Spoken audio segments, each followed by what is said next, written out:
Pues es una decisión que tomó esta empresa de esperar para iniciar la inversión de la planta automotriz en Monterrey.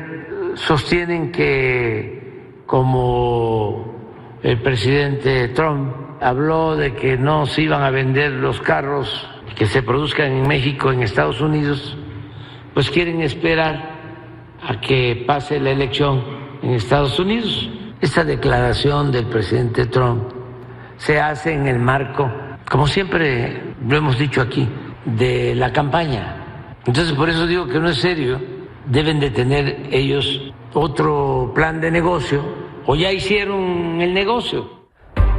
Gracias por el honor de su sintonía. De esta manera, el presidente López Obrador consideró que la decisión de Tesla sobre pausar la construcción de su Gigafactory en Nuevo León es para generar especulación financiera y obtener ganancias. Aunque dijo que es un mal que se padece en estos tiempos, confió en que al pasar las elecciones de Estados Unidos, el proyecto anunciado por Elon Musk continúe. También aprovechó para defender al gobernador Samuel García al mencionar que él no tiene ninguna responsabilidad sobre el anuncio hecho por Tesla. Sobre este tema también se pronunció la presidenta electa Claudia Sheinbaum. Cuestionó que las elecciones de Estados Unidos sean la razón para pausar la planta en Nuevo León. Incluso dijo que desde que se hizo el anuncio del proyecto el año pasado no se han visto avances notorios en la obra. En realidad, desde que se hizo el anuncio hasta la fecha, pues tampoco ha habido muchos avances. Entonces hay que ver si realmente la razón es la elección y lo que dijo Trump en su candidatura a la presidencia, o pueden llegar a ser otras razones particulares de Tesla, ¿no? La relación comercial entre México, Estados Unidos y Canadá va a continuar, porque favorece a Norteamérica, nos favorece a las tres naciones. Por su parte, el gobierno de Nuevo León, mediante un comunicado, informó que hasta ahora no han recibido un aviso formal por parte de Tesla sobre el freno de la construcción de su Gigafactory, pero que cualquiera que sea el escenario seguirá trabajando con la empresa y brindando apoyo. También se menciona que Nuevo León ha cumplido con todos los compromisos que tiene con Tesla, que incluye la planeación de infraestructura y el desarrollo de sus proveedores, además de que el Estado seguirá siendo un aliado estratégico y que continuarán trabajando para atraer inversiones. Ante toda esta problemática, el embajador de Estados Unidos en México, Ken Salazar, prefirió no involucrarse en el tema. En conferencia de prensa desde Hidalgo, solo se limitó a responder que es parte de las campañas presidenciales en Estados Unidos, aunque sí consideró que las amenazas de Donald Trump de nuevos impuestos a las industrias mexicanas no es una solución idónea. Confió en que pueda existir una resolución pronta por parte de la compañía.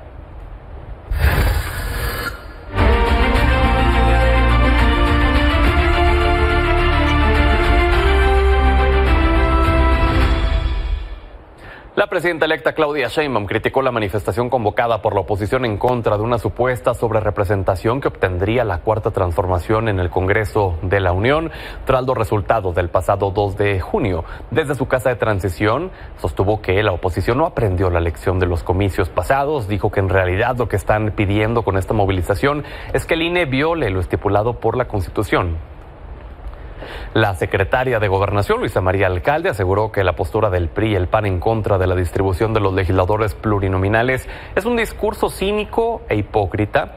Recordó que estos partidos se beneficiaron de la regulación vigente que hoy intentan desconocer bajo diferentes interpretaciones de la ley.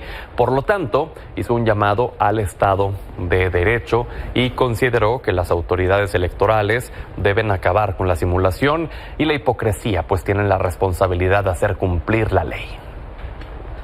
Ahí mismo en la mañanera, el presidente López Obrador habló de este tema. Aceptó que la 4T ocupará más curules en el Congreso porque así lo establece la ley. Insistió en que el grupo opositor está rechazando la mayoría calificada porque no quieren que se lleve a cabo la reforma al Poder Judicial, pues aseguró que desean mantener un Poder Judicial corrupto al servicio de una minoría que se dedique a proteger a delincuentes de cuello blanco o de la delincuencia organizada. Están queriendo que se viole la Constitución. Cuando ellos dominaban en el gobierno y desde luego en el Poder Legislativo, ellos hicieron las leyes que les convenían. Ahora que ya no les convienen, ya no las quieren respetar, ya no quieren respetar lo que está en la Constitución.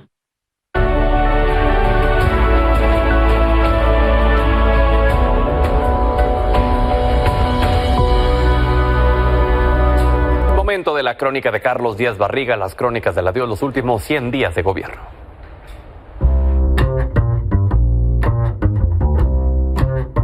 Ya son varios días sin melancolías y sin despedidas y sin ya me voy solo a mi quinta para escribir y no quiero ver a nadie ni que nadie me vea. Parece el primer año.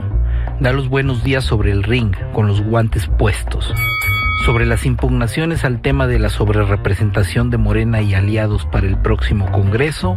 Y hay como una especie de rebelión del grupo conservador y sus voceros y achichincles, pero nunca los había yo visto tan descarados, tan deshonestos, enseñando el cobre. Siempre me ha parecido gente de pocos principios o sin ideales, oportunistas, corruptos, inmorales.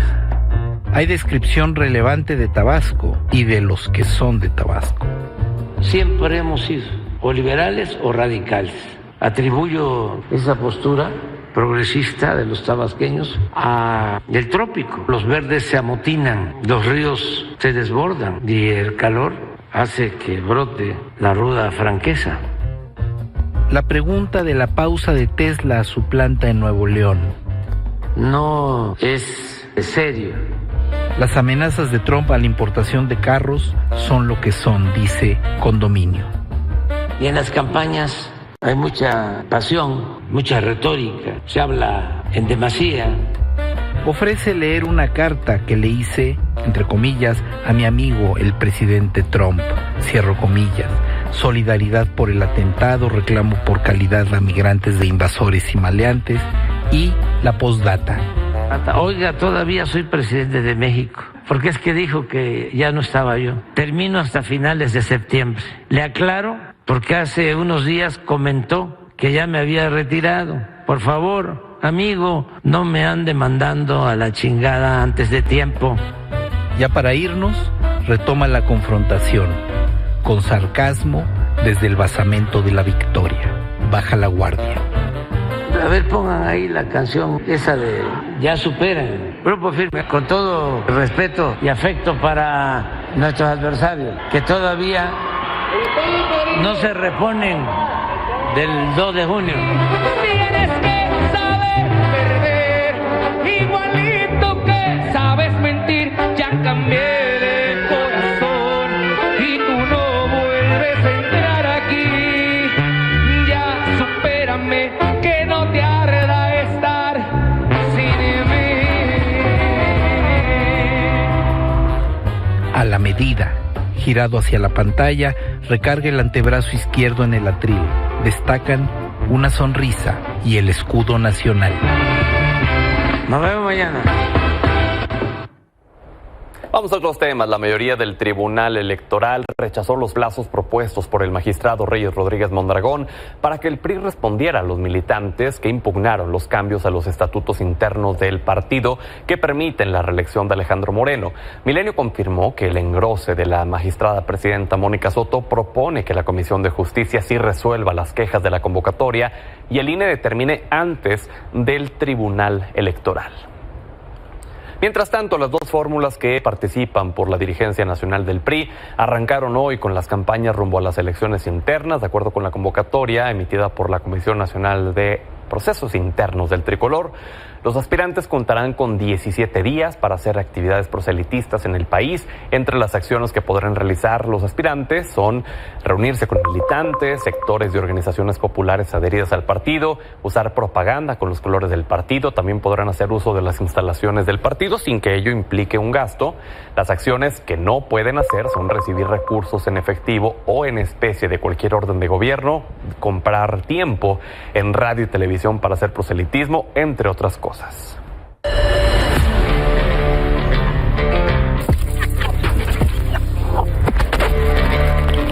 Es miércoles de Política Joven. Le agradezco a Sofía Otero, creadora de contenido de análisis político, Natalie Bravo, jefa de oficina de la Secretaría General de Movimiento Ciudadano, y María José Sobranis, militante de Morena, que estén con nosotros para hablar sobre el tema de la sobrerepresentación legislativa. Bienvenidas. Gracias. A ver, comencemos con Morena. A ver, vamos contigo, María José. ¿Cómo están tomando esto? Veíamos al presidente ya finalmente admitir que sí va a haber una sobrerepresentación legislativa, pero que está estipulado en la ley y que no es ilegal. Totalmente, ya lo ha explicado 2 veces la secretaria de Gobernación ante como toda esta campaña que hay en medios de comunicación, en columnas de opinión y demás, sobre esta supuesta sobrerepresentación, que pues, la verdad es que sí es un mito, ¿no? Le han leído la Constitución a estas personas, les han dicho cómo fue la cronología de las reformas constitucionales y a las reformas al COFIPE en ese entonces, ¿no? En el 2008, pues el PRI, el PAN y en ese momento el Partido Verde reformaron la ley de tal manera que la asignación de plurinominales no fuera sobre coaliciones, sino sobre partidos políticos. Y sobre esas reglas han operado, híjole, pues podemos dar la cuenta desde ese entonces cuántas legislaturas han pasado con estos mismos principios. Hoy que ya perdieron el respeto de la gente, como quedó de manifiesto en las urnas, ahora sí dicen no me gustan las reglas, hay sobrerepresentación y ponen el grito en el cielo diciendo que ya no vale el juego, que el resultado no les gusta y demás. Pero la verdad es que tuvieron chance en 2022 de platicar sobre estos cambios que a lo mejor les saltan hoy, en ese entonces no les saltaban, ¿no? A la derecha, y pues ni siquiera se quisieron sentar a discutirla. Obviamente es válido que hubiera temas de esa reforma propuesta en el 22 que no les gustaran, que se pudieran dialogar, que pudieran llegar a ciertos consensos, pero pues no quisieron ni sentarse a la mesa. Natalie, Movimiento Ciudadano está alegando que hay una subrepresentación de acuerdo a la cantidad de votos que obtuvieron, ¿no? Por supuesto. O sea, en el caso de nosotros, Movimiento Ciudadano está siendo subrepresentado en el Congreso. No es posible que de tener una votación del 11% en la Cámara de Diputados nos quieran dar una representación del 5% y en el Senado una representación menor al 4%. Cuando Morena obtiene un porcentaje o le quieren dar un porcentaje del 74%, cuando únicamente obtuvo el 54%, hay una diferencia de 20 puntos que se le está dando a Morena, cuando a Movimiento Ciudadano no le están respetando los votos de los 11 millones de personas que confiaron en nosotros. Ahí es un tema que claramente vamos a pelear. Y acá lo que dice la compañera sobre esta falsa sobrerepresentación no es nada falso, es un hecho. Y justo el presidente ya salió a decir que sí. Ahora, ¿qué pasa? Que antes, claro que se quejaron cuando el PRI hizo estas reglas que sí, en efecto los beneficiaron en su momento, y ahí sí era un gran problema. Pero ahorita que les beneficia a ellos, pues claro que están bien calladitos y claro que es entonces cinismo de parte de la oposición decir esto. Cuando realmente si nos remontamos al hecho de dónde surge la sobrerepresentación, era para limitar a las mayorías. Esos votos que ganaron en las urnas, nadie se los debate. Felicidades al respecto. Pero aquí hay un tema, no se está respetando el voto del resto de las personas que no votaron por sus partidos. El Congreso debería ser un lugar plural para escuchar distintas opiniones, porque al final de cuentas los legisladores representan a las personas. Sofía. Hay países, por ejemplo, donde es tal cual, supongamos, un partido obtiene el 80% de los votos y eso se traslada a legisladores, donde no tenemos una representación de las minorías. En México tenemos algo extraño con esta fórmula complicada y entonces termina, sí, en el caso de Movimiento Ciudadano, perjudicándoles súper fuerte y beneficiando a Morena, pero como comentaba Majo, no es nada que para este punto se pueda realmente discutir de forma seria. O sea, pueden tener discusiones de si es justo, hipotéticamente hablando o no, pero realmente el hecho de que la oposición ahorita esté pidiendo que se cambien las reglas del juego después de que el juego ya se jugó, no tiene ningún sentido y quizás muy duro mi calificativo, pero sí es hipócrita. Porque en efecto pudieron cambiarlo desde antes. Yo puedo decir que como ciudadana me preocupa que se concentre tanto poder en un solo grupo, ¿no? Parlamentario. Sea de izquierda, sea de derecha, no es algo que me encanta. Pero aún así es resultado de las votaciones, resultado de lo que establece la Constitución y es perfectamente legal. Decía hoy Claudia Sheinbaum, la presidenta electa, que prácticamente la oposición está pidiendo al INE que viole la ley. Claro, Correcto. Después de tantos años diciendo que la ley es la ley, que hay que respetarla y demás. Nomás el comentario para que la gente no se quede como con la percepción incorrecta. Movimiento Ciudadano, como saben, ganó un distrito de 300. Le van a tocar 23 diputados más por representación proporcional. Yo creo que le fue bastante bien a Movimiento Ciudadano. O sea, no veo aquí en donde podría haber conflicto. De que no al sean PAN tramposos, también. más bien ustedes. Pues, ¿cuál trampa? Si eso dice literal la Constitución. A ver, nada más para retroceder. La Constitución... realmente obtuvieron de votación. No. Eso es una de hecho, le toca a Morena sobrerepresentación menos gigantesca. cantidad de diputados de los que que ganó. Al PAN, al PRI, a PRD, a Movimiento Ciudadano les tocan más plurinominales de los que ganaron. A Morena les tocan menos. Literalmente así funciona la asignación de plurinominales. Nada más déjame explicar. Déjame explicar nomás por qué no es una trampa. La Constitución, como ya lo decía, ya lo han explicado en la mañanera, 2 veces ha tenido que salir la Secretaría de Gobernación a leerles la Constitución. Hay 2 prohibiciones. Una, que seguramente ya la conocen todos, que ningún partido político, no coalición, partido político tenga más de 300 diputados. Y 2, que ningún partido político tenga más porcentaje de diputados por ambos principios que rebase 8 puntos porcentuales de su votación total emitida. Si revisamos todos los supuestos, te los puedo leer, pero seguramente tú ya los has visto. Puedes dar cuenta de que no se actualizan ninguna de estas 2 prohibiciones. Okay. Entonces, ¿en dónde está la trampa? En el 2015 era un escenario completamente distinto. No, a ver, en el 2022, perdón, Movimiento Ciudadano no quiso acompañar la reforma electoral propuesta hace 2 años. Si les preocupara mucho el tema de la sobrerepresentación o subrepresentación, claro, pues se hubieran sentado como funciona en cualquier parlamento del mundo, a decir, oye, esto sí me late, esto no me late, ¿por qué no le movemos acá? Pero ni siquiera, o sea, pasó la grosería de que se salían de las sesiones. Esta es una falacia. Y ahora están indignadísimos. Quererle echar la culpa a la oposición de que no hicieron nada en su momento y que ahorita queremos cambiar las reglas del juego, no es cierto. Para empezar, una reforma constitucional necesita mayoría calificada, cosa que la oposición no tiene. Y claramente el partido o los partidos que sí la tienen no iban a querer legislar sobre esto. ¿Por qué? Porque desde el 2018 ellos están muy a gusto con estas cláusulas, porque ahorita les convienen. Pero la realidad es que sí están haciendo trampas. En el 21 ni en el 18 tampoco. En el 18 no tuvimos estos resultados que tenemos hoy. En el 18 o sea, perdón, pero la votación de Morena, que además tú estás englobando a los 3 partidos que conforman la coalición como si fuera Morena, perdón, pero hay alianzas electorales y alianzas legislativas. Son 2 cosas completamente distintas. Lo que suelen hacer también es registrar candidatos de Morena en los otros partidos para evitar que estas cuotas que marca la Constitución les afecten a ellos. No me vengas a decir que no están haciendo trampa cuando son prácticas que están demostradas que han hecho y que claro que quieren seguir haciendo. ¿Por qué les espanta que los políticos hagan política? A ver, hacer alianzas no es algo ajeno a MC. Te recuerdo que MC también en su momento fue con el PAN, fue con el PRD. Así funcionan las alianzas. ¿Sabes cuál es el problema? Sofía. Adelante. Bueno, yo sí creo, y creo que muchísimas personas que nos están escuchando pueden coincidir, urge una reforma electoral. Y esa es la batalla que tendría que estar haciendo ahorita la oposición. Esa oposición que se vio tan lastimada por los resultados en las urnas. Entonces, ahí es donde deberían estar enfocándose y no estarse enfocando, en efecto, en lo que está pasando ahorita, que incluso salió Xóchitl, han salido representantes del Frente Cívico Nacional a decir que quieren convocar a una concentración el 11 de agosto en contra de la sobrerepresentación. Las instalaciones del INE para presionar. Exactamente, para presionar, para intimidar. No entiendo, es una protesta de personas que antes tanto defendieron al instituto, tanto defendieron que se siguieran las reglas y que ahora están diciendo, no las sigas. Que decían el INE no se toca. Es una cosa verdaderamente irónica y nuevamente, sí me parece correcto decir, es preocupante que un solo grupo tenga tanto poder, tiene que hacerse una reforma electoral, pero de eso decir, vamos a hacer una manifestación porque queremos que no se cumpla la ley, es un sinsentido. Ahora, ¿cómo toman ustedes como jóvenes, más allá de los partidos a los que representan, en este caso tú no tienes partido, pero como jóvenes, cómo toman esto que muchos han calificado como alguien que partidos que no saben perder? ¿Qué opinan de esto?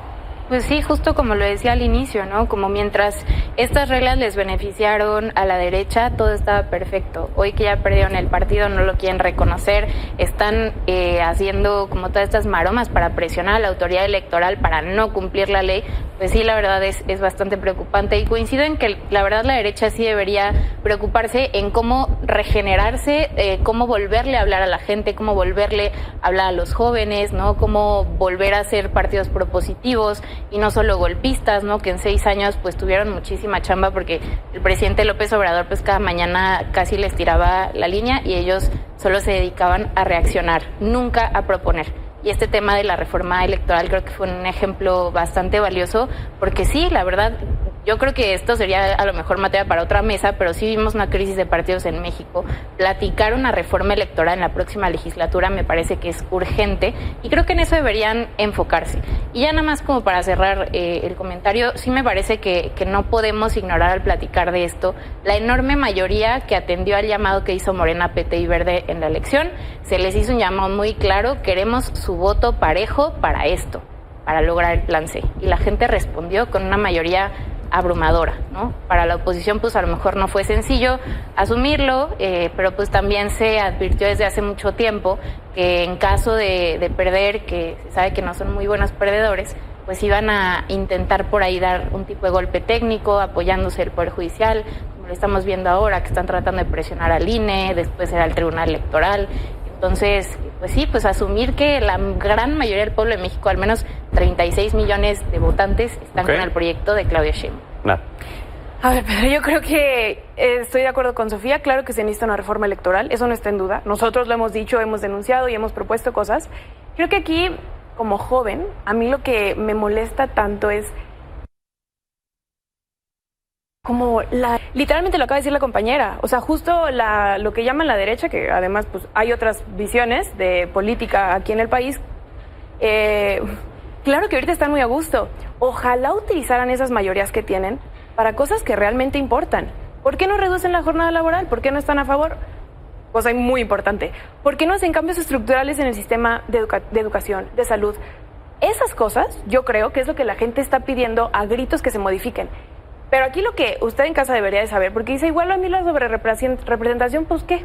¿Cuál es el problema? Lo que quiere hacer Morena es pasar todas estas reformas que sí van a afectarle al país.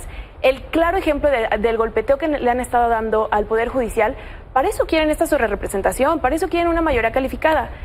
De nada sirve tener un Congreso cuando no es un poder independiente, de nada sirve un poder legislativo que en lugar de funcionar como un contrapeso al Ejecutivo, simplemente sea una oficialidad de partes. ¿Sofía?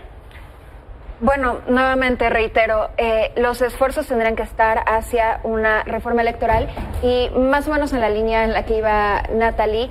En efecto, Morena, ahora que va a tener esta mayoría calificada, van a poder pasar muchísimas cosas que antes quizás la oposición no les estorbaba o les hacía trabas, y ya no va a tener una excusa.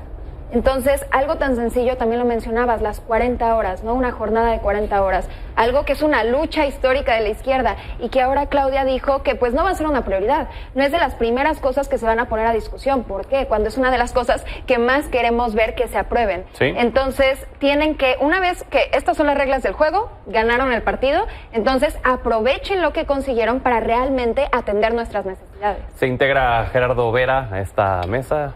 Bienvenido, Gerardo. Disculpa. No te preocupes. Un comentario respecto al tema de la sobrerepresentación, por favor. Sin lugar a dudas, creo que lo más importante aquí que se debe de analizar es la legalidad y la intención que tenía esa iniciativa, ¿no?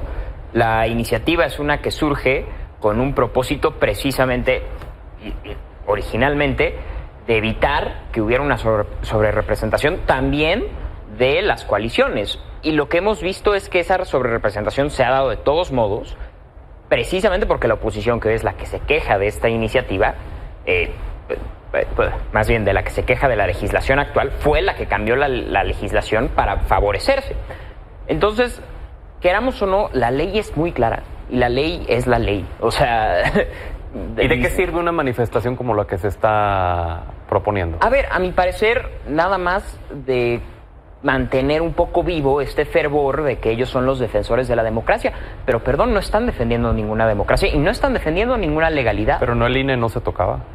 Es que ese es el tema, precisamente. O sea, están intentando mantener esta cuestión de que ellos defienden la democracia, de que se oponen a las grandes mayorías. Pero, perdón, el 2 de junio la mayoría de los mexicanos hablaron contundentemente. Y hablaron en las urnas y dijeron, no queremos a la oposición, queremos una mayoría de Morena. Y si así funciona la ley, y si está establecido en la ley, y si esa sobrerepresentación no se da por coalición, sino que se da por partidos, como ellos mismos lo habían preestablecido, y se están siguiendo las reglas del juego, no pueden decir, oye, ahora ya no me gusta, porque las fichas cambiaron. Con este anuncio vino también otra noticia del Frente Cívico Nacional busca ser partido político.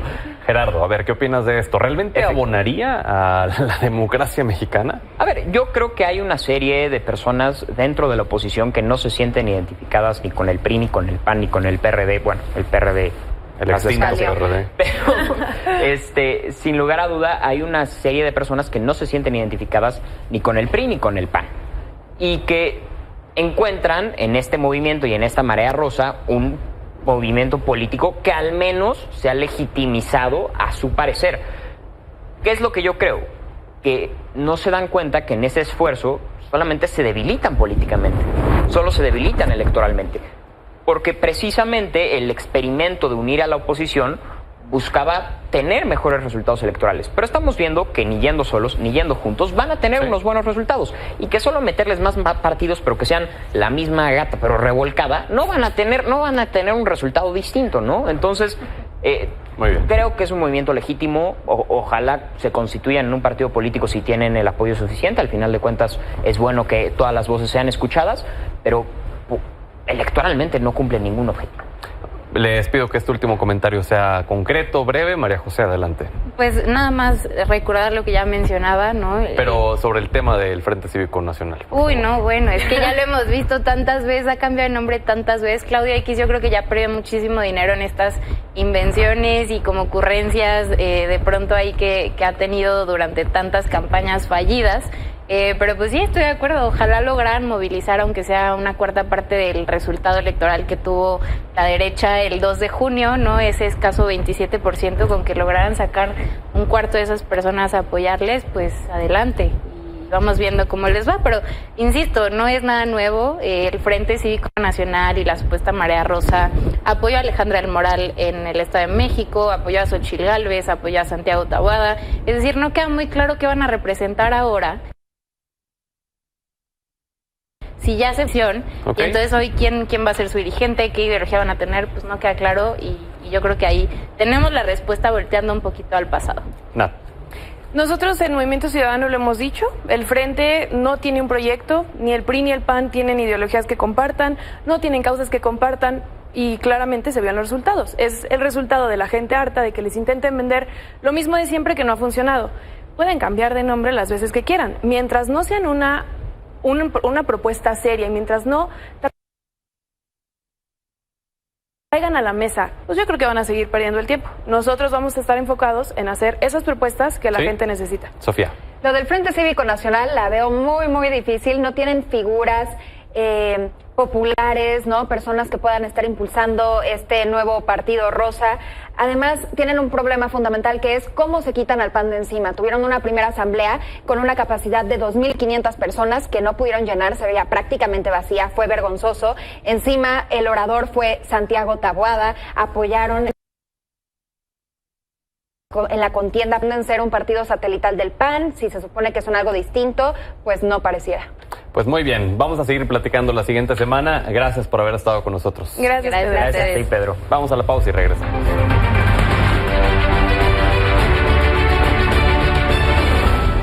El presidente de Estados Unidos, Joe Biden, ofreció su primer discurso luego de anunciar su retiro de la candidatura demócrata. Aseguró que ha sido el privilegio de su vida servir a la nación, pero que en beneficio del país es importante pasar la antorcha a una nueva generación, en específico a Kamala Harris.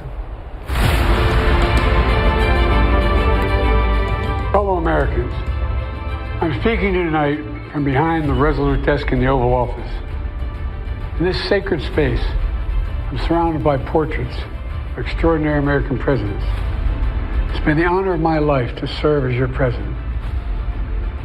But in the defense of democracy, which is at stake, I think is more important than any title. You know, in recent weeks, it's become clear to me that I need to unite my party in this critical endeavor. I believe my record as president, my leadership in the world, my vision for America's future all merited a second term. But nothing can come in the way of saving our democracy. That includes personal ambition. So I've decided the best way forward is to pass the torch to a new generation. It's the best way to unite our nation. Vamos hasta Washington. José López Zamorano, buenas noches. ¿Qué reacciones ha habido luego del discurso? ¿Qué tal, Pedro? Buenas noches. Bueno, fue probablemente uno de los más importantes discursos de su vida política.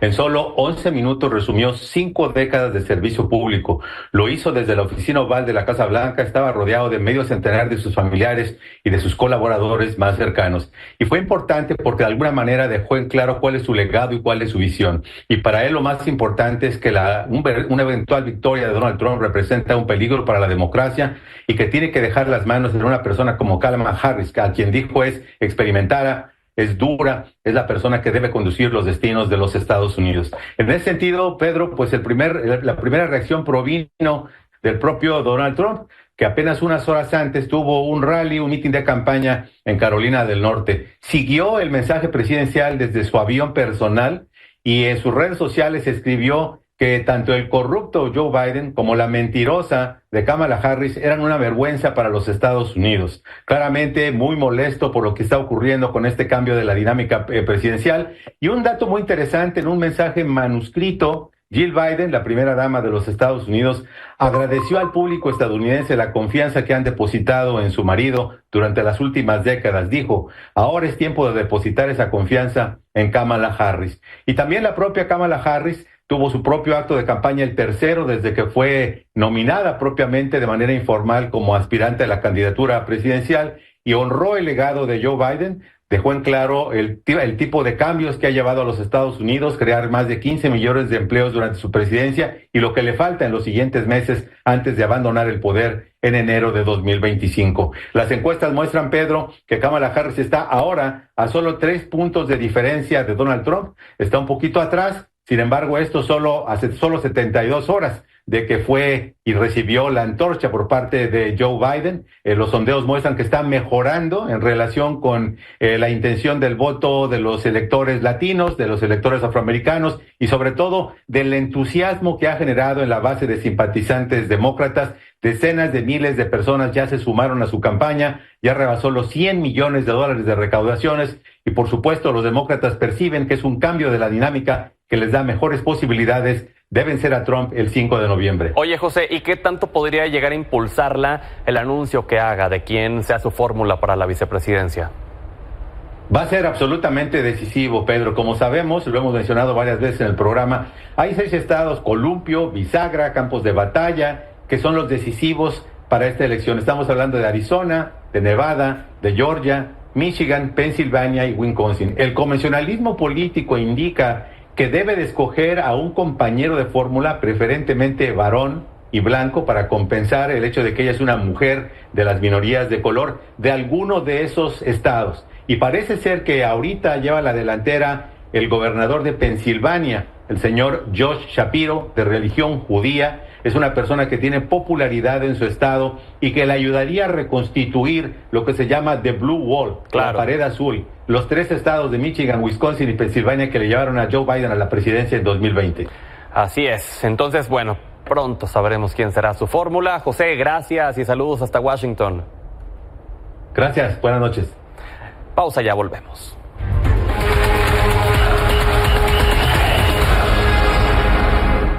Alex Loé, bienvenida. A ver, ¿qué pasó entre Argentina y Marruecos? ¿Por qué hay tanta polémica? ¿Qué pasó, mi querido Pedro? La verdad es que lo futbolístico no se vio, la polémica entró por la puerta grande, ya lo decías tú. Un poco de contexto de qué es lo que sucedió para la gente que pues no está informada. Marruecos iba ganando 2-1 el partido. Marruecos, una selección en crecimiento, le iba ganando a la campeona del mundo, a Argentina, y después el árbitro, ¿quién sabe de dónde, Pedro? La verdad es que no sabemos si de la manga, si del pantalón como tarjeta, sacó unos 15 minutos. Del bolsillo la traía guardada. Nadie sabía de dónde sacó esos 15 minutos, porque inclusive ni con la pausa, ni con las tarjetas, ni con los cambios, era para que se sumaran esos 15 minutos en el tiempo final.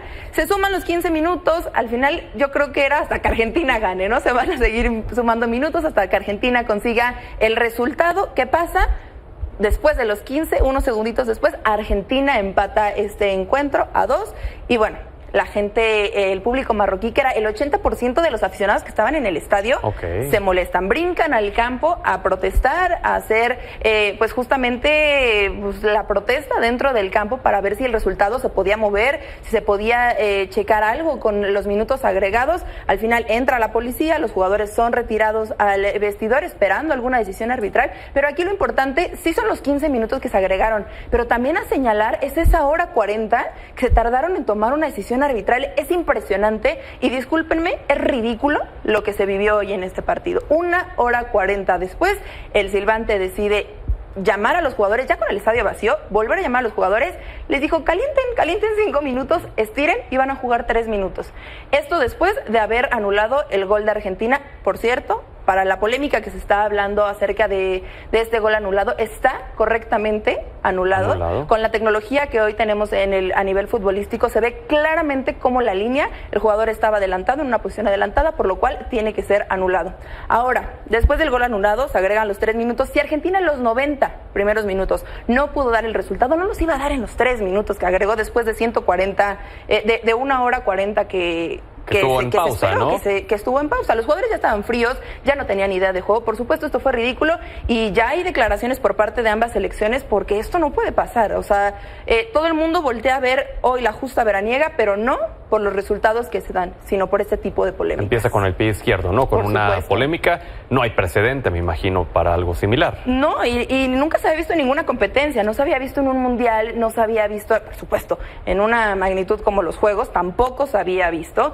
Ni en nuestra Liga MX había visto esta situación, ni en Pedro. Con nuestra eso humilde todo. Y modesta Liga MX, divertidísima Liga MX. Oye, rápidamente, antes de que se nos acabe el tiempo, ¿hay probabilidad de medalla para México en tiro con arco? Hay probabilidad de mañana poder sumar algún metal para nuestra delegación mexicana. Mañana comienza la prueba de tiro con arco, por supuesto, ahí lo están viendo en pantalla.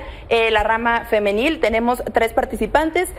Ale Valencia, que ella es la posibilidad más cercana a sumar esta presea, Ana Paula Vázquez y Ángela Ruiz. Por supuesto, ellas 3 estarán mañana luchando para poder sumar esta presea. En la rama varonil también tenemos a Javier Rojas, a Bruno Martínez y a Matías Grande, quienes estarán peleando en esta clasificación para poder conseguir un resultado que los acerque más y cada vez más a una presea. Mañana es nuestra primera oportunidad, ahí justamente aparece el horario para que no se lo pierdan y por supuesto toda la actividad y la mejor información aquí en Milenio Televisión. Y por supuesto contigo, Alex Loé, para que nos estés informando. Pues muchísimas gracias y a seguir de cerca esto que pinta desde el primer día ya polémico, ¿no? Así es, yo lo he dicho y ustedes cuéntenos también qué opinan acerca de esta polémica arbitral y también por supuesto si creen que México va a sumar muchas preseas. Gracias. Gracias, Alex. Y gracias principalmente a usted por habernos brindado el honor de su sintonía. Lo esperamos mañana aquí en Milenio, 20 horas. Buenas noches.